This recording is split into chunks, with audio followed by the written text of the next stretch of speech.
The call didn't sound like a confession. It sounded like a woman trying desperately to control her breathing. On the other end of the line, her voice trembled as she spoke to emergency dispatchers. There was panic, there were tears, there was blood, so much blood, and somewhere inside a quiet suburban home, a husband lay motionless, while his wife struggled to explain what had happened at first. It sounded like a terrible accident. Then investigators stepped inside the house. Nothing looked right. The furniture stood untouched. There were no signs of a violent struggle, no shattered lamps, no overturned tables, no evidence that two adults had fought for their lives, and yet one man was dead. What police discovered hidden beneath the surface of that home would eventually divide an entire nation. Some saw a cold-blooded murderer. Others saw a woman pushed beyond her limits. But before anyone knew the truth, there was only a blood-soaked bedroom, and a story that kept changing. The neighborhood in Houston, Texas, looked like the kind of place where terrible things weren't supposed to happen. Neatly trimmed lawns stretched across quiet streets. Children rode bicycles along sidewalks. Families waved to one another from driveways. It was the picture of normal suburban life. Among those families were Jeff and Susan Wright, a young married couple raising two small children. Two outsiders. They appeared successful, attractive, and happy. The kind of couple people assumed had everything figured out. Friends saw smiles. Neighbors saw family dinners. Social gatherings were filled with laughter and casual conversation. Nothing seemed unusual.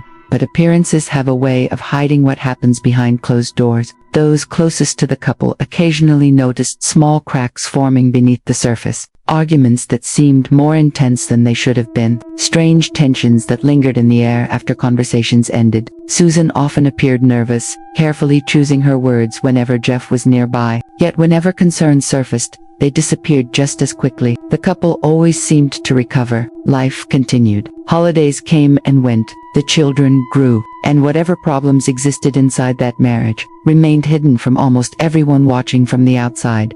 As the years passed, Susan's world seemed to shrink. Friends later described a woman who appeared increasingly isolated. The vibrant personality they once knew became quieter, more cautious. There were periods when she would disappear from social circles for weeks at a time. Invitations went unanswered. Phone calls became less frequent. Some assumed she was simply busy raising children. Others wondered whether something deeper was happening. Susan rarely volunteered details about her private life, and when she did, she often brushed aside concerns before anyone could ask follow-up questions.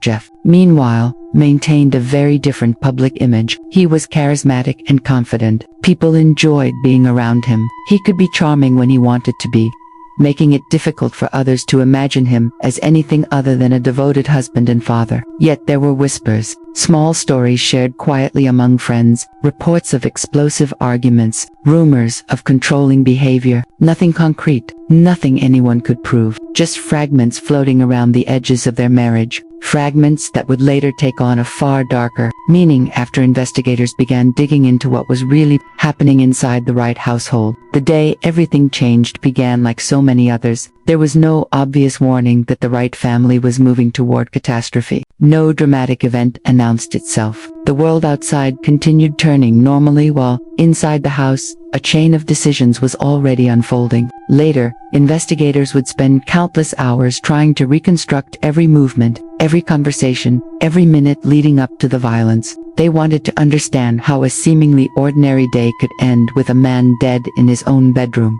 When Susan eventually spoke about what happened, her account painted a picture of fear and survival. She described a confrontation that escalated rapidly. According to her version of events, she believed she was facing immediate danger. It was a terrifying scenario, one that suggested she had acted to protect herself. On the surface, it sounded plausible. Domestic violence cases often involve complicated histories hidden from public view. But detectives quickly encountered a problem. The physical evidence inside the house wasn't matching the emotional story Susan was telling. Something about the scene felt carefully arranged, deliberate, as though the room itself was trying to tell a different story. The bedroom became the center of the investigation. Detectives examined every inch of the space, documenting blood patterns, furniture placement, and physical evidence. The more they studied the room, the more unsettling the findings became. Jeff had suffered multiple stab wounds.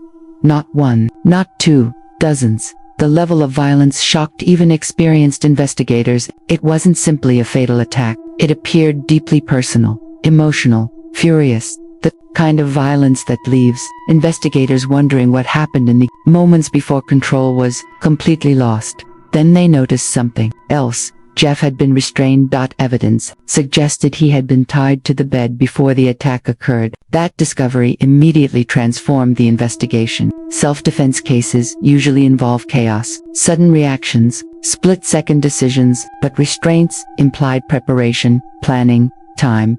Detectives began asking difficult questions. How could someone tied to a bed pose an immediate threat? Why would restraints be present during an act of self-defense? The answers weren't clear yet, but the narrative was already beginning to shift. News of the case spread quickly, and public opinion formed almost immediately. Many people looked at the evidence and saw a straightforward murder. The number of stab wounds alone seemed impossible to ignore. Prosecutors would eventually argue that Susan carefully planned the killing before carrying it out with shocking brutality. To them, the restraints were proof. The scene wasn't the aftermath of a terrified woman defending herself. It was evidence of a calculated attack.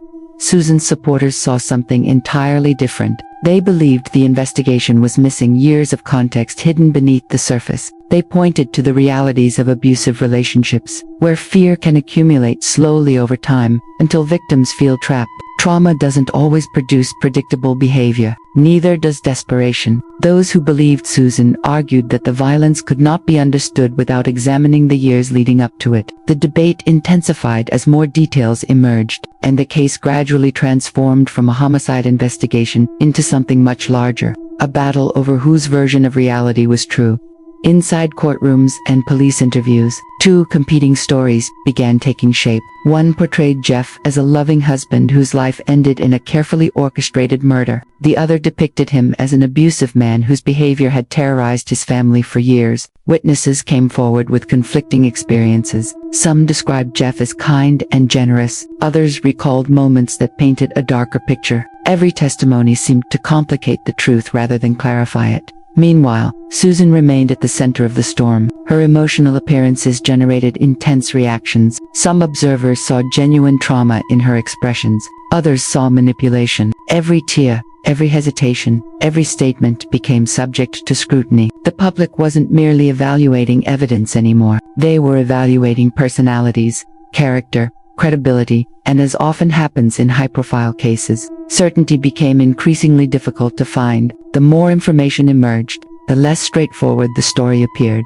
Investigators continued digging into the couple's history, uncovering allegations that had never been fully explored before. Claims of physical abuse surfaced. Stories involving intimidation and fear entered public discussion. The defense argued that Susan had spent years living under psychological and physical control. They painted a picture of a woman whose sense of safety had gradually eroded until she believed escape was impossible. Whether every allegation was true became one of the most fiercely contested aspects of the trial. The prosecution challenged those claims aggressively. They argued that Susan's actions on the day of the killing demonstrated planning rather than panic. According to their theory, she had opportunities to leave, seek help, or pursue legal options. Instead, they claimed, she chose murder. Jurors found themselves navigating an emotional minefield where every piece of evidence carried competing interpretations. Nothing felt simple. Every answer created new questions. Every explanation left something unresolved. Then came a revelation that dramatically altered how many people viewed the case.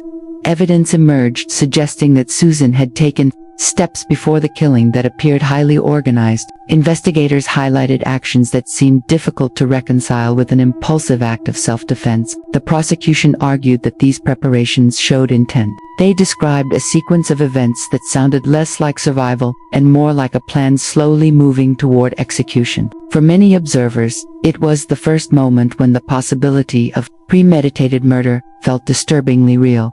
Yet even this twist failed to provide complete clarity. The defense countered by presenting expert testimony about long-term abuse and its psychological effects. They argued that conventional expectations often fail when applied to victims living under chronic fear. Human behavior under extreme emotional pressure doesn't always follow logical patterns. What appeared organized from the outside could still emerge from years of accumulated trauma. Once again, the case refused to settle into a neat narrative. The deeper people looked, the more complicated everything became. As the trial neared its conclusion, attention shifted away from the crime scene and toward the marriage itself. Jurors were no longer being asked to evaluate a single violent incident. They were being asked to assess years of history compressed into competing stories. Which version reflected reality? Had Susan been living in fear, or had she constructed a narrative after the fact to justify murder? The answer would determine how the killing was ultimately understood. Then another layer emerged.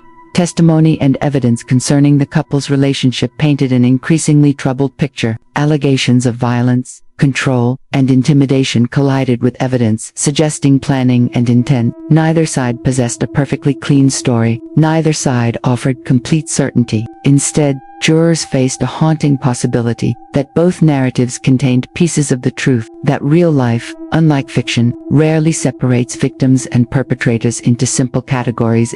The full truth that emerged in court was both shocking and deeply unsettling.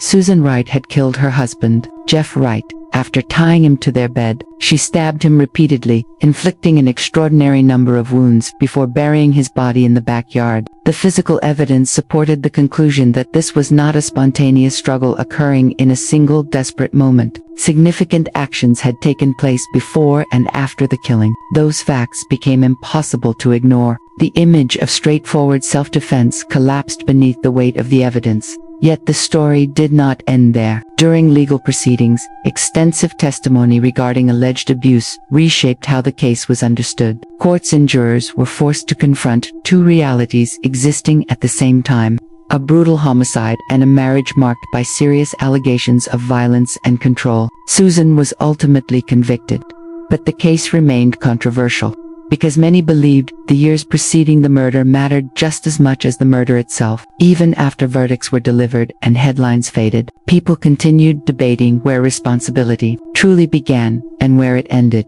The house eventually grew quiet. Again, the courtroom emptied. The cameras disappeared. But one question never fully left. Much darkness can accumulate behind a closed door before someone decides there is no door left to open. And sometimes, the most terrifying part of a murder isn't how it ends, it's how long it may have been beginning.